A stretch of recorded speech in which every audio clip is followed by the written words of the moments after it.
2019년 1분기 대한민국의 경제 성장률이 마이너스 성장을 기록했다는 충격적인 통계가 나왔습니다. 이는 지난 2008년 미국발 서프라임 세계 금융 위기 쇼크 이후 최악의 성장률 추락입니다. 뿐만 아니라 설비 투자 증가율은 1998년 IMF 외환위기 이후 최악인 마이너스 10.8%로 쪼그라들었습니다. 문제는 그런 외부에서 위기가 닥쳤던 때와 달리 지금은 그 정도의 금융위기급 충격이 없었는데도 경제 성장이 추락했다는 것입니다. 전문가들은 이번에 한국의 반도체 수출이 부진했다는 것과 문재인 정권에서 실패한 소득주도 성장 정책을 계속 무리하게 밀어붙였던 것을 주요 원인으로 꼽고 있습니다. 성태윤 연세대 경제학과 교수는 수출과 투자가 감소하는 가운데 소비도 증가하지 않으면서 정부가 내세운 소득주도 성장의 궤도 수정에 대한 명확한 신호를 보내고 있다고 지적하였습니다. 오정근 건국대 경제학과 교수 역시 잘못된 소득주도 성장 등의 정책 기조를 바꿀 생각을 안 하고 있다고 지적하며 그동안 그나마 반도체 수출 호황으로 괜찮았는데 지금 그런 것도 줄면서 올해 타격이 클 것으로 보인다고 진단하였습니다. 이런 문재인의 노답 경제정책은 여당인 민주당에서도 손절한 상태입니다. 민주당의 이해찬 대표는 4.3 재보선에서 민주당 후보가 한 명도 당선되지 못하자 그제서야 문재인 정부의 경제정책 수정을 요구하였습니다.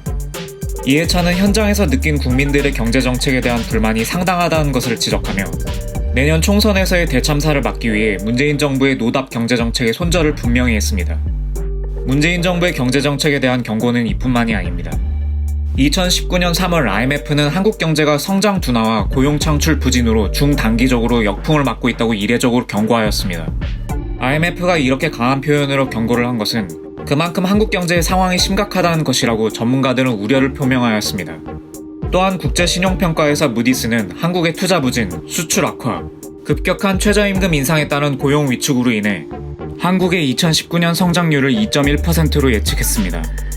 이는 2차 오일 쇼크 때인 1980년 마이너스 1.7%, 외환위기 때인 1998년 마이너스 5.5%, 미국발 글로벌 금융위기 때인 2009년 0.7%에 이어 가장 낮은 수준입니다. 국제신용평가사 스탠더드앤푸어스 역시 한국 기업의 신용도가 하락하는 추세라며 신용등급 강등 가능성을 언급하였습니다. 문제는 이렇게 여기저기서 심각한 경고음이 들리는 상황에서도 문재인은 기존의 소득주도 성장을 골자로 한 경제정책을 절대 바꿀 생각이 없다는 것입니다.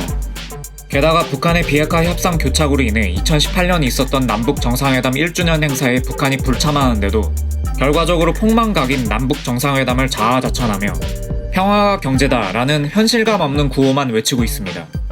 경제적 재앙이 닥쳐오고 있는 것이 분명한데도 아직도 북한의 대변인 노릇에만 몰두하며 핵노답 정책을 수정할 생각이 없는 문재인 정부를 보면 앞으로의 경제 전망이 어둡습니다. 영상 즐겁게 감상하셨으면 좋아요와 구독 부탁드립니다.